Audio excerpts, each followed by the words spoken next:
What if I told you that interest rate cuts were literally on the table until Washington dropped a trade war bomb? Welcome back to the channel, everyone. In today's episode, we're cracking open a red-hot story straight out of D.C. and Wall Street. Fed Chair Jerome Powell just admitted something that's got economists and investors doing double takes. He said, plain and simple, that the Federal Reserve would have already cut interest rates if it weren't for one thing: tariffs.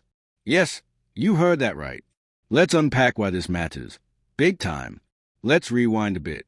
The Federal Reserve has been keeping interest rates at 5.25% to 5.50% since July 2023, its highest level in over 2 decades, to cool off inflation.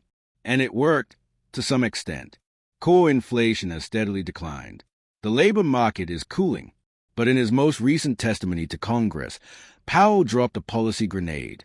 We would be closer to rate cuts if it weren't for policy-driven inflationary pressures, namely the new tariffs.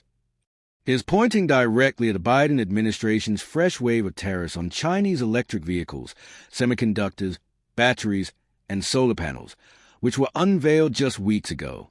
So what's really going on? These tariffs are meant to protect U.S. manufacturing, particularly in EVs and high-tech sectors. But here's the twist. Tariffs equals higher prices for imported goods. Higher prices equals inflationary pressure. Inflation pressure equals the Fed holds rates higher for longer, which means your mortgage stays expensive. Your credit card April stays painful. Your car loan? Don't even ask.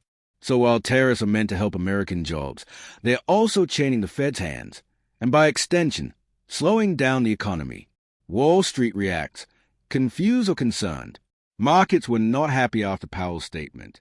The S&P 500 dipped.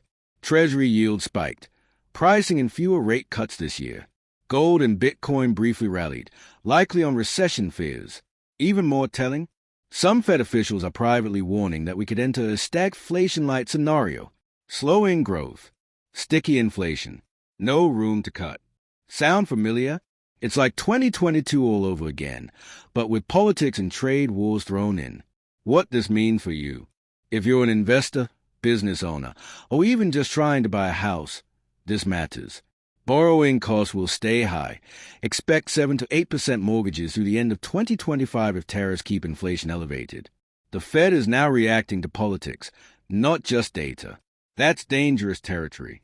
Bond yields could stay volatile. Watch the 10-year Treasury for rate cut expectations.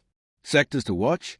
Defense, utilities, and even domestic manufacturing ETFs may outperform. Final thought.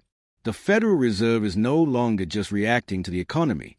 It's being cornered by geopolitics, specifically the U.S.-China trade war 2.0. And the worst part? Rate cuts are probably not coming in 2024. That means we're all stuck riding out high interest rates for longer than anyone hoped. So what do you think? Is the Fed being held hostage by trade policy? Or are they just using tariffs as an excuse? Let's get the debate going.